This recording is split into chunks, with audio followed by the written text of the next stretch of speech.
الحمد لله الحمد لله وكفى والصلاة والسلام على سيد الرسل وخاتم الأنبياء وعلى آله وأصحابه الذين أوفوا عهدا الذين هم خلاصة العرب العرباء وخير الخلائق بعد الأنبياء أما بعد أعوذ بالله من الشيطان الرجيم بسم الله الرحمن الرحيم لن ينال الله لحومها ولا دماؤها ولكن يناله التقوى منكم كذلك سخرها لكم لتكبروا الله على ما هداكم وبشر المحسنين قال النبي صلى الله عليه وسلم لا تصوموا في هذه الأيام فإنها أيام أكل وشرب وباع صدق الله العظيم وصدق رسوله النبي الأمي الكريم ونحن على ذلك لمن الشاهدين والشاکرین والحمد للہ رب العالمین۔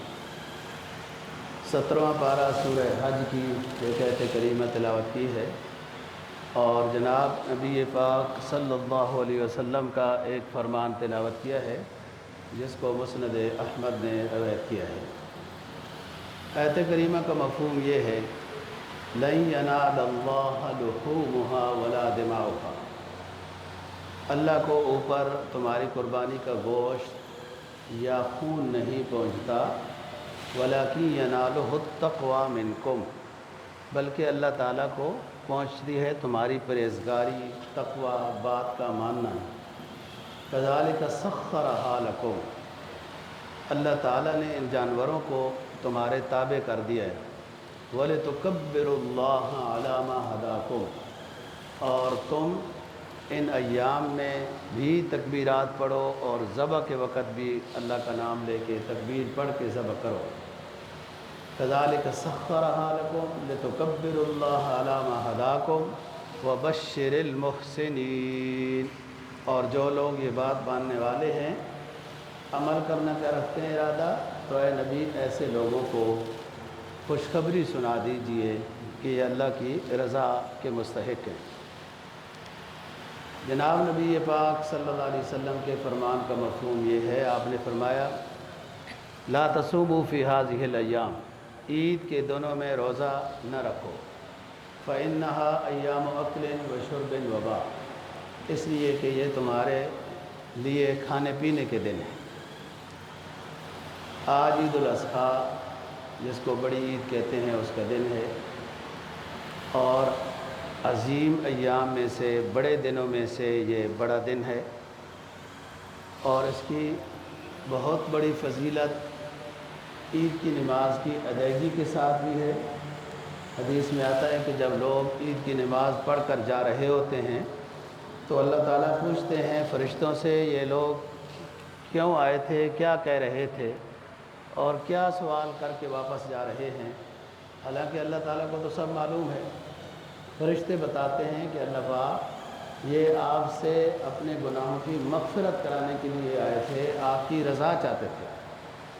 تو اللہ تعالیٰ فرماتے ہیں کہ اے فرشتوں تم گواہ بن جاؤ کہ میں نے ان سب کی مغفرت کر دی ہے۔ یہ عید کی نماز کی فضیلت ہے، اور سال میں ایک دفعہ آتی ہے، اور قدرت کا نظام ایسا ہے کہ حالانکہ یہ بھی اسی طرح ہی نماز ہے جیسے اور نمازیں ہوتی ہیں، بلکہ اس میں تو تکبیرات بھی کہی جاتی ہیں، لیکن اس نماز میں اذان اور اقامت نہیں ہے۔ قدرت کا نظام ہے، جس چیز میں وہ فرمائے کہ اذان اور اقامت ہے اس میں ہے، جس میں نہیں ثابت تو اس میں نہیں ہے۔ دوسری خوشی عید الاضحیٰ کی وہ اس لحاظ سے بھی ہے کہ 9 ذی الحجہ کو حاجیوں کا حج ہو جاتا ہے، اور حج میں اللہ تعالیٰ سب سے زیادہ مغفرت کرتے ہیں۔ ایک حدیث میں آتا ہے کہ اللہ پاک کما ہوا شانہ، وہ اللہ ہی جانتا ہے کہ اللہ تعالیٰ آسمان دنیا کے اوپر میدان عرفات میں جلوہ افروز ہوتے ہیں، اور تمام لوگ جو دعاؤں میں مصروف ہوتے ہیں اللہ تعالیٰ ان کی مغفرت کرتے ہیں۔ حدیث میں آتا ہے کہ شیطان سب سے زیادہ دو جگہوں پر رسوا ہوتا ہے، مایوس ہوتا ہے۔ ایک جگہ تو ہر سال آتی ہے، یعنی میدان عرفات، کہ اس میں تمام گناہوں کی معافی کی جاتی ہے۔ تو شیطان سوچتا ہے، پریشان ہوتا ہے کہ پورا سال محنت کر کر کے ان کو گمراہ کیا تھا، آج یہ میدان عرفات میں حج کرنے آئے تو انہوں نے اپنی بھی مغفرت کرا لی، اور جن لوگوں کی بھی یہ مغفرت کی دعا کرتے ہیں ان کی بھی مغفرت ہو گئی۔ تو وہ مایوس ہو جاتا ہے کہ میری محنت ضائع ہو گئی ہے، لوگوں سے تو اللہ راضی ہو گیا ہے۔ یہ تو ہر سال دن آتا ہے، اور اللہ سب کو یہ توفیق عطا فرمائے۔ دوسری چیز ہے وہ غزوہ بدر تھا جو ہو چکا ہے۔ غزوہ بدر میں بھی شیطان بہت رسوا ہوا، اور لمبا واقعہ ہے، مختصر وقت ہے کہ شیطان باقاعدہ انسانی شکل میں پوری جماعت لے کر ابو جہل کے پاس آیا تھا غزوہ بدر کے موقع پر، ہم تمہارا ساتھ دیں گے۔ تو جب دیکھا کہ میدان جنگ میں مسلمانوں کی جیت ہو رہی ہے، جس کو 10ویں پارے میں ذکر کیا ہے، تو کہنے لگا کہ انی ارا ما لا ترون انی اخاف اللہ واللہ شدید العقاب، میں جا رہا ہوں، میں اپنی جماعت لے کر، شیطان کہتا ہے جا رہا ہوں، مجھے جو کو نظر آ رہا ہے تمہیں نظر نہیں آ رہا، یعنی فرشتوں کی جماعت۔ تو رسول پاک صلی اللہ علیہ وسلم نے فرمایا کہ غزوہ بدر میں شیطان بہت رسوا ہوا، اور ہر سال میدان عرفات میں اللہ تعالیٰ جو حاجیوں کی مغفرت کرتے ہیں، پھر حاجی جن کے لیے دعائیں کرتے ہیں ان کی مغفرت ہوتی ہے، تو شیطان بہت رسوا ہو جاتا ہے۔ اللہ تعالیٰ نے شیطان سے بچنے کے لحاظ سے کئی مقامات پر فرمایا کہ اس سے بچو، الم اعہد الیکم یا بنی آدم اللہ تعبدوا الشیطان انہ لکم عدو مبین، سورہ یاسین۔ ہم نے تمہارے ساتھ معاہدہ کیا ہے کہ شیطان تمہارا واضح دشمن ہے اور اس سے بچ کر رہو، لیکن انسان بھول جاتا ہے، شیطان کے وسوسوں میں، ان کے خیالات میں آ جاتا ہے۔ اور دوسرا، شیطان کا جو سب سے بڑا شاگرد ہے وہ انسان کا اپنا نفس ہے۔ نفس انسان کا ایک الگ چیز ہے، اور روحانیت انسان کی ایک الگ چیز ہے۔ جس بندے کی روحانیت غالب ہو تو شیطان مغلوب ہوتا ہے، جس بندے کا تقوی، اعمال صالحہ کمزور ہوں تو شیطان غالب ہوتا ہے، تقوی اور اتباع شریعت غالب ہو شیطان مغلوب ہوتا ہے۔ تو بات یہ ہے، یہ کشمکش ہے جو جاری رہتی ہے، اور انسان کو اسی کے اوپر اجر ملتا ہے۔ اور دو مقام پہ قرآن مجید نے یہ فرمایا کہ شیطان کوشش کرتا رہتا ہے، لیکن ہمارے بندوں کے اوپر اس کا بس نہیں چلتا۔ جو بھی بندہ نیکی بجا لانے کی فکر کرتا ہے، کوشش کرتا ہے، ارادہ کرتا ہے، تو مقابلہ شروع ہو جاتا ہے۔ آپ صبح کی نماز باجماعت تکبیر اولیٰ کی بات دیکھ لیں کہ کیسی سستی ہے، تو کس کی مان کے سوئے رہے ہیں؟ نفس کی مانی ہے۔ نفس شاگرد ہے، شاگرد خاص ہے، شاگرد خاص ہے شیطان کا، تو نفس کی مانی ہے۔ اس لیے اور بھی جتنے امور ہیں، جب بھی آپ نیکی بجا لانا چاہیں گے، خواہ جانی خواہ مالی، شیطان رکاوٹ میں آئے گا۔ اور یہ اس کا ایسا شعبہ ہے، شیطان کا ایسا شعبہ ہے کہ یہ اپنی کوشش پیغمبروں پر بھی جاری رکھتا ہے، کوشش کرتا رہتا ہے۔ دیکھو ابراہیم علیہ السلام کی بہت آزمائشیں ہیں، اور اللہ نے ان کو مقام بھی بہت عطا کیا۔ ایک زمانہ جب نبوت عطا کی گئی ہے تو باپ کو چھوڑنا پڑا، چھوڑ دیا۔ 84 سال کی عمر میں جب اللہ نے بیٹا دیا، حکم ہوا کہ وادی غیر ذی زر میں چھوڑ کے آؤ، تو چھوڑ دیا۔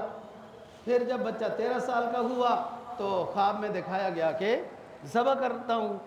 جب لے کر جا رہے تھے بیٹے کو مکہ مکرمہ سے، جہاں حکم تھا منا میں کہ بیٹے کو ذبح کرتے ہوئے دیکھ رہا ہوں خواب میں، ادھر جا رہے تھے پیغمبر ہے، اللہ کا خلیل ہے۔ 14,000 انبیاء علیہ السلام کے لگ بھگ 14,000 پیغمبر نسل ابراہیم علیہ السلام میں سے ہیں، اور اتنا بڑا پیغمبر جی، اس کے باوجود پیغمبر کے راستے میں بھی شیطان رکاوٹ بنا اور حکم ہوا کہ کنکریاں مارو۔ آگے جا کر پھر وہ ایک بڑا جانور بن کے لیٹ گیا، وہ راستہ تنگ تھا، پھر جو ہے وہ حکم ہوا کنکریاں مارو۔ مقصد سمجھانا یہ ہے کہ جو بھی عبادت انسان کرنے کی کوشش کرتا ہے، جیسے اب ہمارے اوپر قربانی کی عبادت متوجہ ہے، صاحب حیثیت شخص پر قربانی واجب ہے، قربانی کرنے والے پر بھی جب ایمان کمزور ہو تو شیطانی حملے ہوتے ہیں۔ پیغمبر کو شیطان نے معاف نہیں کیا، ہم تو بالکل ہی اسی گارے کے اندر لت پت ہیں، جو شیطانی ماحول ہے، رسم و رواج ہیں وغیرہ، اپنی نیکی بھی اتنی نہیں ہے۔ تو اس لیے یہ توجہ رکھنی ہے کہ قربانی عبادت ہے اور صاحب حیثیت شخص پر واجب ہے، اور رکاوٹیں آتی ہیں، شادیاں کرنی ہے، مکان بنانا ہے، فلانا کام کرنا ہے، یہ سب ہوتا رہتا ہے۔ تو دیکھو اللہ کے پیغمبر کو، ابراہیم علیہ السلام کو جو مقام ملا نا جی، وہ بہت ساری آزمائشیں انہوں نے پاس کی ہیں، آزمائشوں میں کامیاب ہوئے، پھر اللہ راضی ہوا، پھر اللہ نے کہا کہ اے خلیل ہم آپ کو پوری دنیا کا امام بنائیں گے۔ کیوں اتنا بڑا مقام ملا؟ کہ آزمائشیں اتنی بڑی تھیں، جن کی شان بڑھے ان کے امتحان بڑھے۔ حدیث میں آتا ہے اشد الانبیاء الامثل ثم الامثل، سب سے زیادہ تکالیف اور مصائب، پریشانیوں کا سامنا انبیاء علیہ السلام کو کرنا پڑا، پھر اس کے بعد جس کا جتنا ایمان ہوگا اس پر اتنی آزمائش آئے گی۔ اللہ تعالیٰ آزمائشوں سے بچائے، ہم کمزور ہیں، لیکن اگر امر ربی کوئی ایسا ہے جو یہ کام بجا لینا ہے تو اس کے اوپر کرنا چاہیے۔ دیکھو آگ میں ڈالے گئے، فلاں ہوا، اور قرآن نے کیا کہا؟ فرمایا وَإِذِ ابْتَلَىٰ إِبْرَاهِيمَ رَبُّهُ بِكَلِمَاتٍ فَأَتَمَّهُنَّ، ابراہیم کے رب نے ابراہیم علیہ السلام کو بہت ساری آزمائشوں میں آزمایا، فَأَتَمَّهُنَّ، انہوں نے ساری آزمائشوں میں اپنے آپ کو کامیاب کر دکھایا۔ اللہ رب العزت جب راضی ہوئے تو کہا انی جاعلک للناس اماما،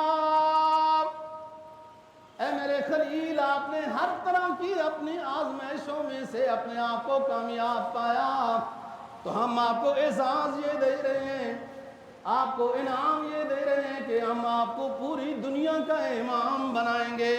یہودی بھی کہیں گے ہم ملت ابراہیمی والے ہیں، عیسائی بھی یہی کہیں گے ہم ملت ابراہیمی والے ہیں۔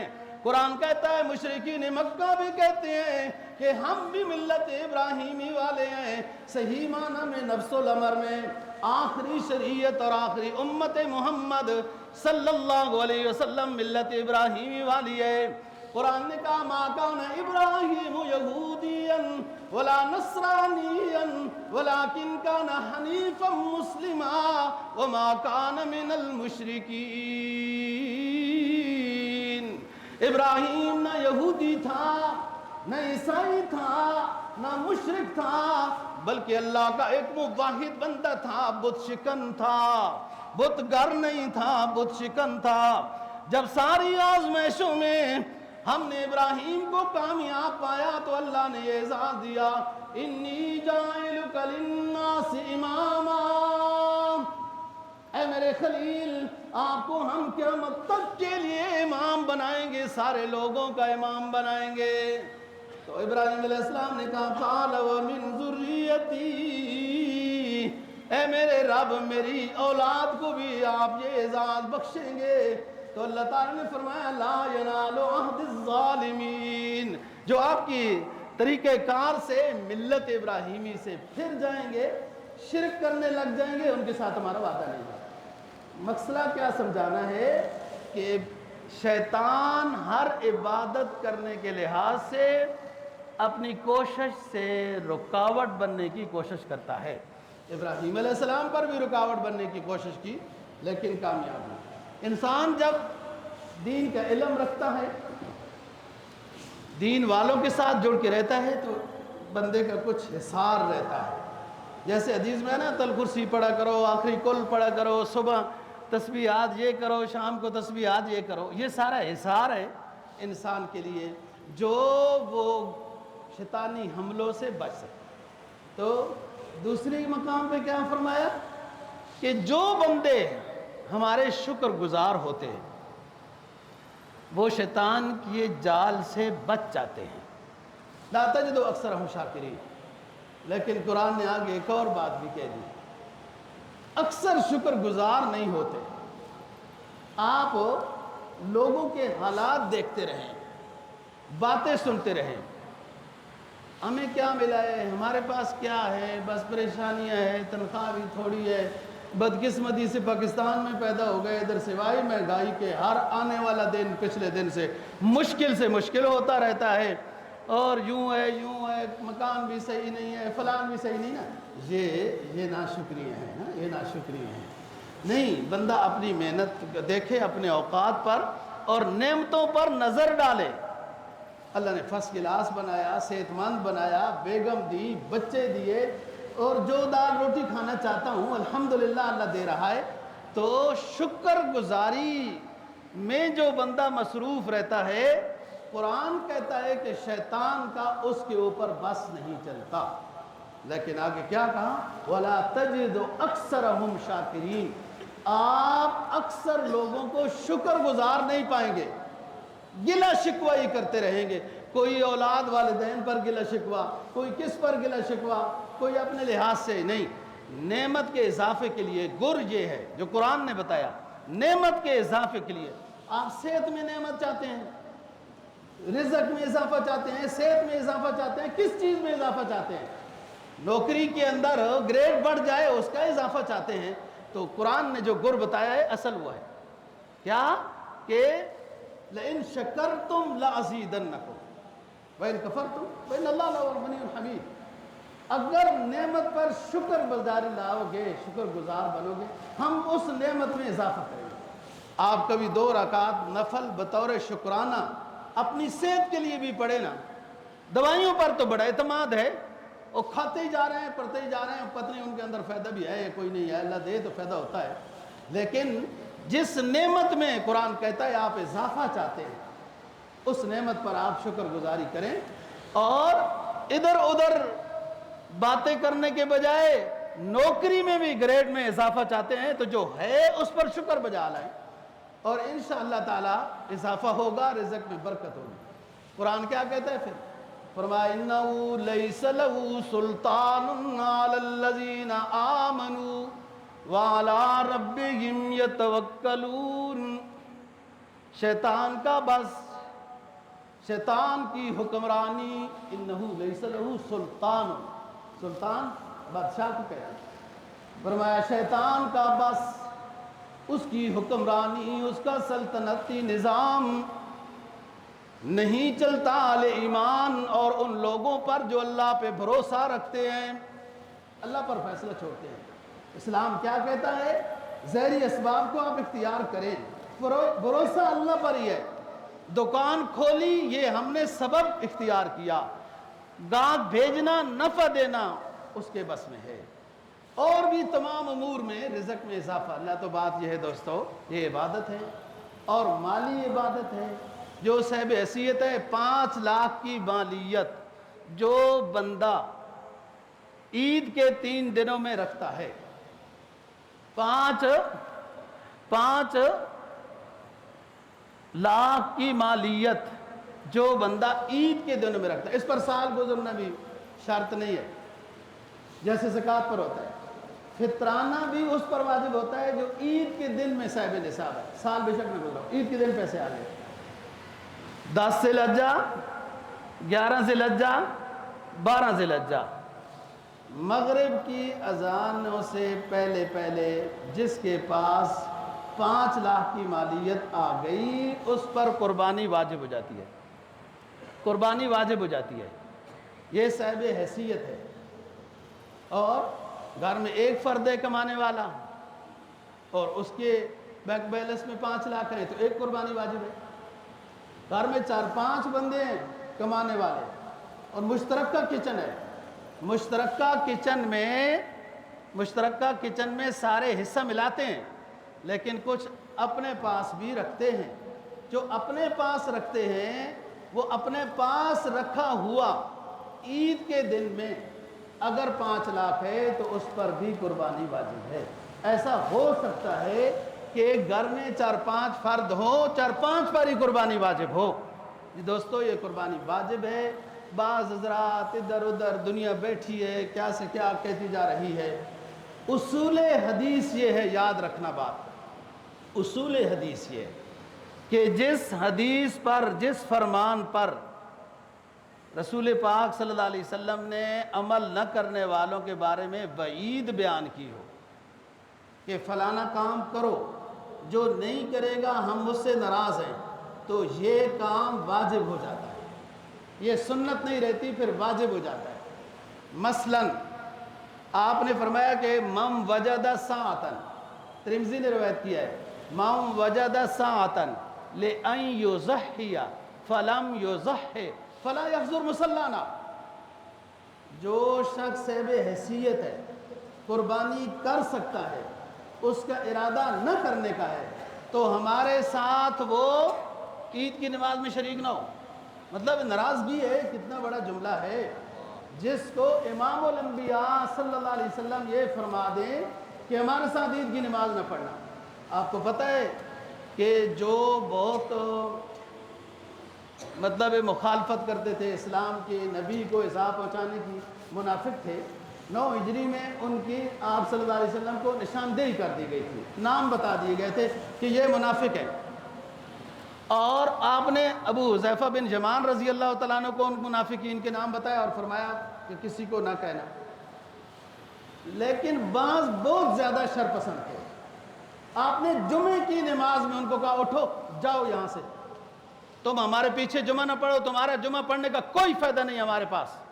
آپ دیکھیں نبی جس سے ناراض ہو، اور پھر انسان سوچے نا، انسان سوچے کہ میرے پاس جو مالیت ہے اور اس کو 40 سال پیچھے لے جائے، اس وقت کتنی تھی، یہ مجھے پیسے کس نے دیے، یہ سوٹ کس نے دیے، یہ گاڑیاں کس نے دی، نوکری کس نے دی، سب اللہ کا فضل ہے۔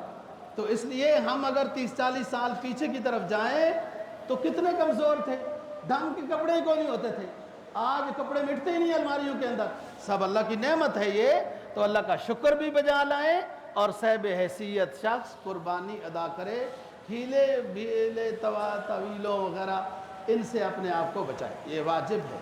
دوسری بات، آپ نے یہ سنا ہے کہ رسول پاک صلی اللہ علیہ وسلم بعض غزوات میں شریک نہیں ہوئے۔ مدینہ طیبہ میں جب آپ تشریف لائے، 10 سال آپ کا قیام مدینہ طیبہ کا ہے، اور اس میں بہت جنگیں ہوئی، بہت جہاد ہوا، اور جہاد جو ہوا مسلمانوں کی طرف سے اکثر جہاد دفاعی تھا۔ مکہ والوں نے کہا ہم مدینہ میں جا کے ختم کر دیں گے مدینہ والوں کو، مختلف سائڈوں کے قبائل بھی اس طرح کرتے رہے، آپ مقابلے میں جاتے رہے، اللہ تعالیٰ فتح نصیب کرتا رہا وغیرہ وغیرہ۔ جو بات بتانا چاہتا ہوں وہ یہ کہ بہت غزوات ہوئی ہے، کچھ غزوات میں آپ صلی اللہ علیہ وسلم تشریف نہیں لے گئے، اور فرمایا کہ اس لیے میں بعض غزووں میں نہیں جاتا تاکہ میری امت کے ہر فرد پر ہر جہاد میں جانا فرض نہ ہو جائے، اس لیے میں بعض غزوات، بعض جہاد میں شریک نہیں ہوتا تاکہ ہر امتی پر واجب نہ ہو جائے۔ امتی کو واجب سے بچانے کے لیے بعض غزوات میں حاضر نہیں ہوتا۔ یہ بات سمجھ آ گئی، لہٰذا جہاد فرض کفایہ ہے۔ جب حکومت اعلان کرے گی جہاد کا اور بندے جاتے ہیں جہاد کے لیے، اب تو فوجی انتظام ہے، لیکن پھر بھی حکومت اگر کہے کہ عوام کی بھی ضرورت ہے تو جتنے لوگ کافی ہیں بس جہاد کا حق ادا ہوتا رہے گا، ساروں کو جانے کی ضرورت نہیں ہے، وہ کبھی نوبت ہو۔ اصل مسئلہ اگلا سمجھانا ہے، یعنی مواظبت نہیں کی آپ صلی اللہ علیہ وسلم نے، ہر جہاد میں جانے کی پابندی نہیں کی تاکہ امت پر واجب نہ ہو جائے۔ اب اگلا مسئلہ ہے جو اصل قربانی کا سمجھانا ہے۔ حدیث میں آتا ہے کہ آپ 10 سال مدینہ طیبہ میں تشریف فرما ہوئے، 10 ہجری کا آپ کا حج ہے جس کو حجۃ الوداع کہتے ہیں، اس سال کو نکالنا ہے۔ 1 سال آپ سفر پر تھے، اس سفر والے سال بھی، اور باقی پورے 8 سال جو آپ کے مدینہ طیبہ کے قیام کے ہیں، ایک دفعہ بھی آپ نے قربانی کا ناغہ نہیں کیا۔ اب آپ بات سمجھیں کہ جس کام میں پیغمبر سے ناغہ نہ ہو وہ امت کے اوپر واجب ہو جاتی ہے۔ یہاں فرما دیا کہ جو صاحب حیثیت ہے قربانی کرے، نہیں کرے گا ہمارے ساتھ عید کی نماز میں شریک نہ ہو، اور حضرت اس کی بے برکتی ہوتی ہے۔ جو صاحب حیثیت شخص قربانی کر سکتا ہے اور نہیں کرتا، سال آنے سے پہلے اس سے ڈبل نقصان اس کا ہو جاتا ہے۔ اس لیے یہ سوچ لیں۔ تو میں جو مسئلہ بتانا چاہتا ہوں کہ آپ نے مدینہ طیبہ میں قربانی کی مواظبت کی، 8 سال 9ویں سال سفر میں تھے، تو بخاری کہتا ہے، حدیث میں آتا ہے کہ ہم نے سفر میں بھی قربانی کا ناغہ نہیں کیا، حتیٰ کہ بکرے کم تھے تو ہم نے گائے میں ساتھ سے ملائے وغیرہ وغیرہ وغیرہ۔ اور پھر 10 ہجری میں آپ کا حج ہے، اس میں تو آپ نے 100 اونٹ ذبح کیے ہیں۔ آج تک تو کوئی ایسا بادشاہ بھی نہیں آیا جس نے حج کیا ہو اور 100 اونٹ ذبح کیے ہو۔ 100 اونٹ کا مطلب 700 قربانی ہوئی نا جی۔ اب ایک بات اور سمجھیں، ادھر ادھر جو گدلی ہوائیں ہیں اسلام کے خلاف، گدلی ہوائیں، وہ جی حج پر ہی ہوتی ہے قربانی، تو حج کی مطلب ہے حج پر ہی ہوتی ہے، حج کے علاوہ قربانی تو نہیں ہوتی، یہ باتیں آپ نے سنی ہوگی۔ اس عقل بند کو یہ سوچنا چاہیے کہ مدینہ طیبہ میں کون سا حج ہوتا رہا جو ہر سال رسول پاک صلی اللہ علیہ وسلم نے قربانی کی ہے؟ اتنا دماغ بھی نہیں ہے۔ بس بدھو لوگوں کو جن کے پاس علم نہیں ہوتا ان کو اسلام سے دور کرنے کی ہر ممکن کوشش کی جاتی ہے، اور ساتھ ساتھ یہ نعرہ بھی لگایا جاتا ہے کہ ہم تو اسلام کے سکالر ہیں جی، ہمارا مطالعہ بڑا زیادہ ہے، فلان زیادہ ہے۔ یہ دیکھو دوستو، حج کی قربانی وہ حج کا دم شکر ہے، اور بڑی عید کی قربانی یہ مالداری کی قربانی ہے۔ صاحب حیثیت شخص پر قربانی ہوتی ہے، اور جس پر قربانی واجب نہ ہو وہ بھی قربانی کرے گا تو اس کو بھی اجر ملے گا۔ اور جو اللہ کے نیک بندے ہیں دوستو، انہیں کوئی مسئلہ نہیں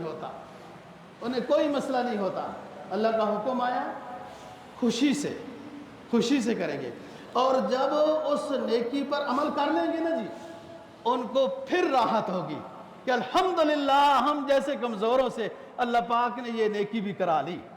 اور حدیث میں کیا فرمایا اذا سرت کا حسنتو کا وَإِذَا سَاءَتْ کا سَيِّئَتُ کا فَأَنْتَ مُؤْمِنٌ۔ جب آپ کی نیکی آپ کو خوش کر دے، جب آپ کی برائی آپ کو پریشان کر دے تو سمجھ لے تو مومن ہے۔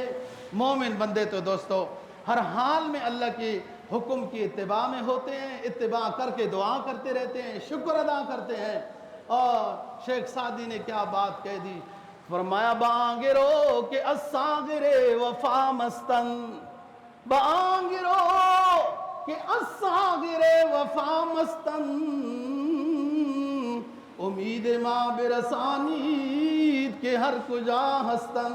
ایک اللہ والوں کی جماعت ہر دور میں رہی ہے، اسی انتظار میں ہوتے ہیں رب العالمین کا اب حکم کیا ہے، پیغمبر اسلام کی اب سنت کیا ہے۔ دوستو اللہ تعالیٰ دین کی سمجھ اور عمل کی توفیق نصیب فرمائے۔ عید الاضحیٰ کی نماز ہے۔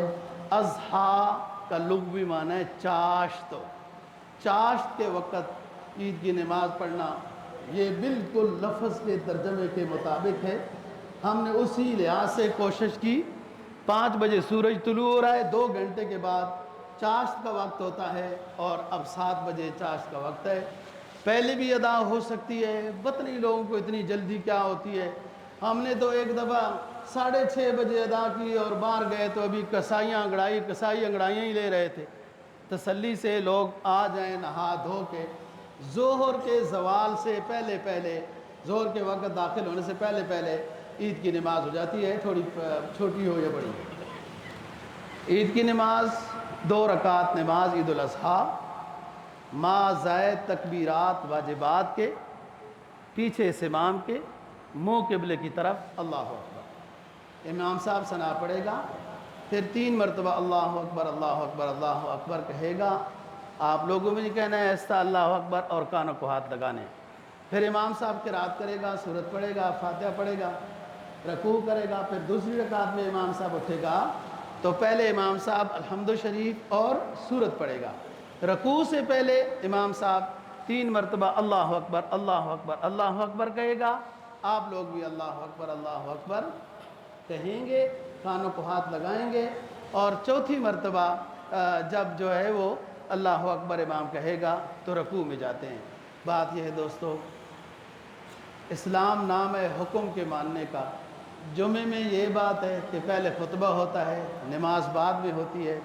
اس میں حکم یہ ہے کہ نماز پہلے ہے اور خطبہ بعد میں ہے۔